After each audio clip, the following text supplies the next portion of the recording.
Assalamualaikum warahmatullahi wabarakatuh. Jumpa lagi bersama saya di channel Mas Vincent. Oke, ini kelanjutan video yang kemarin ya.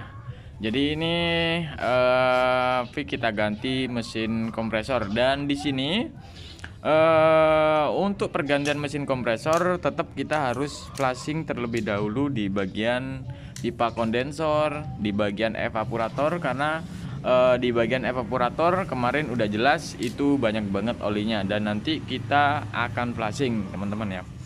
Dan bagi teman-teman semua ada yang bertanya juga bagaimana cara flushingnya, dan juga ada juga kemarin yang bertanya, Bang, kalau misalkan di kasih metil apa nggak bahaya ya kan, nggak kena mesin kompresornya metilnya kan gitu. Nah, jawaban di sini kan ada beberapa cara teman-teman ya. Jadi saya mempunyai cara, saya pakai selang ya nanti. Jadi di bagian hisap kita pakai selang, terkecuali kita nggak pakai selang, kita masukkan metil sebanyak mungkin. Nanti metil akan masuk ke bagian mesin kompresor. Nah, itu yang akan bahaya nanti teman-teman ya. Oke, di sini teman-teman bisa simak ya untuk pergantian mesin kompresor dan bagaimana langkah awal dan sampai akhirnya teman-teman ya.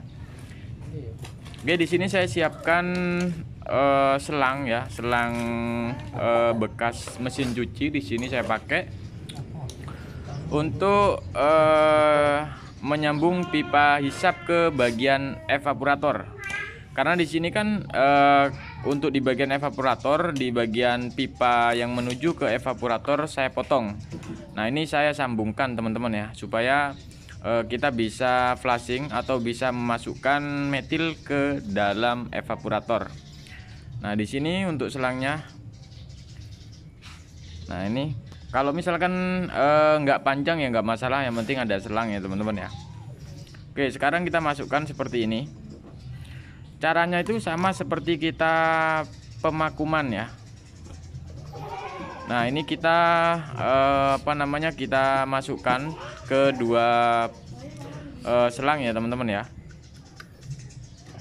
Oke. Nah, kemudian yang satunya lagi ya, ini untuk pipa kapiler kita potong. Nah, kita potong supaya udara nanti bisa keluar ya. Nah, caranya seperti ini. Kemudian kita tutup di bagian pipa pengisiannya. Jadi sama seperti saat pemakuman teman-teman.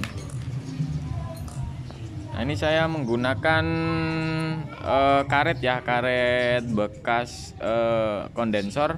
Ini saya coba masukkan seperti ini aja. Oke. Kemudian di sini saya langsung hidupkan. Nah, ini sudah keluar anginnya. Nah, ini tunggu berapa menit ya, sekitar 3 menit. Nanti kita masukkan metil. Nah, di sini saya masukkan metil itu setengah botol metil ya. Ini botol metil kecil. Saya rasa di sini sudah cukup nanti teman-teman ya. Oke, di sini kita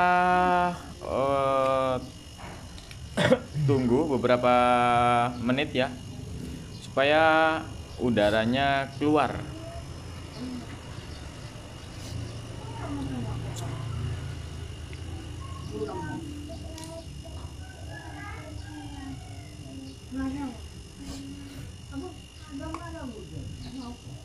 Oke, sekarang kita masukkan.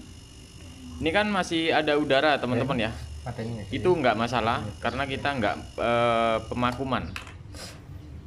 Nah, kemudian setelah kita masukkan seperti ini, kita coba matikan ya. Jadi kita matikan untuk mesin kompresor, untuk kulkasnya. Kemudian kita tambahkan seperti ini. Kalau misalkan kita matikan, udah otomatis ini metil akan terhisap ya oleh pipa kapiler. Oke, jadi kita tambahkan aja sampai habis teman-teman ya. Dan pastikan untuk filter itu posisinya miring atau bisa ke bawah ya. Nah, gini. Supaya kenapa? Kalau misalkan terlalu miring banget, itu nanti metilnya akan masuk ke bagian filter nanti. Nah, ini kita tambahkan seperti ini.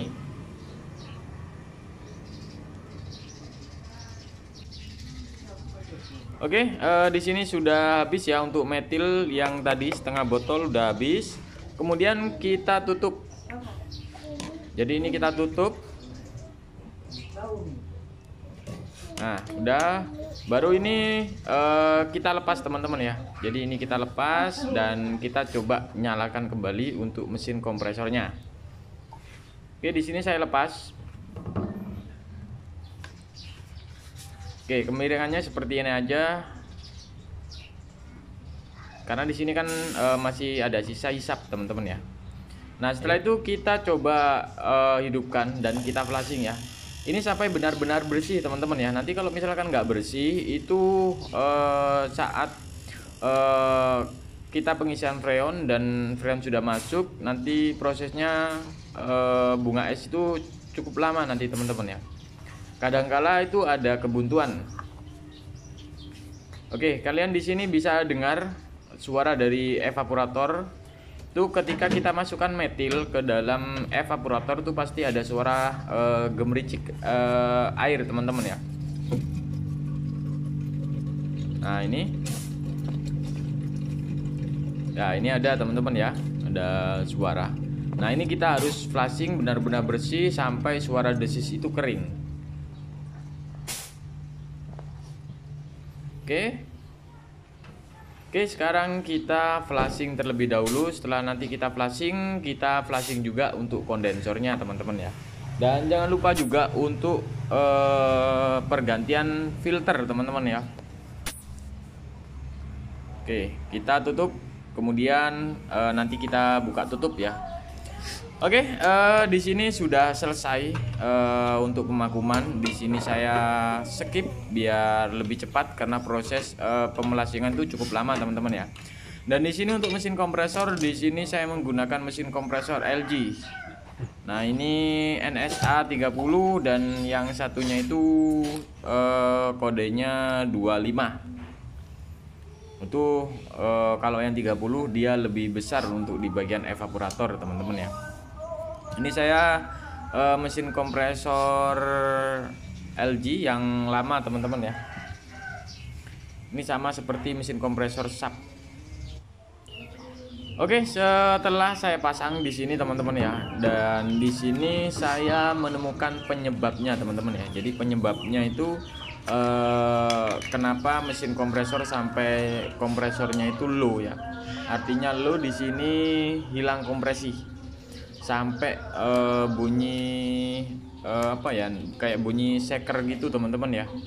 Nah, teman-teman bisa lihat deh video yang kemarin saya buat untuk video kulkas Polytron ini. Oke, di sini saya flashing terlebih dahulu untuk kondensor. Di sini sama saya menggunakan metil atau tozon ya. Nah, setelah kita flashing kita lihat filternya teman-teman ya. Oke, di sini saya filter yang lama saya potong ya. Ini besar kemungkinan udah pasti ada kebuntuan teman-teman ya. Oke, di sini masih bersih. Dan yang satunya kita lihat. Nah, bener ya teman-teman ya. Jadi ini penyebab dari apa ya? Kerusakan mesin kompresor teman-teman ya. Jadi ini biasanya kerusakan seperti ini biasanya dari faktor kondensor. Jadi kondensor itu kalau misalkan udah bekas ataupun udah mulai ada korosi di bagian kondensor itu pasti mengeluarkan serbuk-serbuk seperti ini. Kadangkala di bagian filter penyaringannya itu pecah. Nah, kalian bisa lihat di sini. Sehingga di sini untuk sirkulasi mengalami penyempitan. Aduh, ini parah. Nih ya, ini kotorannya. Nah, ini kalau misalkan nggak kita ganti ya percuma nanti kita ganti mesin kompresor teman-teman ya. Oke, sekarang kita ganti untuk filternya teman-teman. Nah, di sini untuk filter sudah saya ganti yang baru, dan setelah saya ganti yang baru kita flashing terlebih dahulu. Dan untuk pemasangan filter itu usahakan jangan sampai terlalu lama teman-teman ya, karena menyebabkan kotoran juga, sisa-sisa dari pengelasan teman-teman ya. Nah itu biasanya yang menyebabkan kebuntuan nanti. Oke, di sini kita potong, kita sesuaikan, baru nanti kita akan las dan kita vakum dan juga isi freon, dan nanti kita akan juga lihat hasilnya ketika menggunakan mesin kompresor yang baru ini teman-teman ya. Ya meskipun nggak baru, artinya ini mesin kompresor bekas tapi masih bagus teman-teman ya. Oke, di sini saya coba pasang terlebih dahulu ya. Oke, di sini untuk mesin kompresor semuanya sudah terpasang dan pipa pengisian juga sudah terpasang. Dan di sini kita lanjut ke pemakuman ya. Jadi kalau misalkan nanti untuk mesin kompresor yang kompresinya bagus, nanti saat pemakuman itu jarum manifold tuh benar-benar sampai mentok teman-teman ya. Jadi sampai mentok jarumnya. Kalau yang kemarin kalian bisa lihat video saya itu nggak nyampe mentok, artinya masih separuh. Artinya pipa hisap dan juga pipa presnya juga udah mengurangi. Nah ini kalau yang kemarin itu di angka di atas 50 ya. Nah kalau ini itu pas banget sampai pas mentok ke bawah teman-teman ya saat pemakuman. Artinya di situ mesin kompresor itu masih bagus teman-teman ya kompresinya. Oke, di sini kita tunggu baru nanti kita pengisian teman-teman ya, dan kita lihat hasilnya. Oke, di sini sudah saya isi untuk freonnya. Di sini saya isi sekitar masih 10 PSI. Dan kemarin kita isi sampai 20 PSI itu nggak ada reaksi sama sekali, karena juga kompresi dari mesin kompresor juga sudah lemah teman-teman ya. Dan juga itu belum kita flashing juga karena kemarin kita tes juga teman-teman ya. Oke, setelah beberapa menit pengisian, dan di sini saya coba akan lihat hasilnya ya. Nah ini sudah ada embun, semuanya sudah ada embun nih teman-teman ya. Nah ini di bagian atas sudah ada bunga es. Nah ini udah kasar teman-teman ya. Kasar semua. Oke, jadi seperti itu ya teman-teman ya, untuk memperbaiki kulkas yang tidak dingin atau cara kita menganalisa teman-teman ya. Oke, mungkin itu aja, dan jika teman-teman ada pertanyaan silahkan tulis di kolom komentar. Jangan lupa like dan subscribe. Wassalamualaikum warahmatullahi wabarakatuh.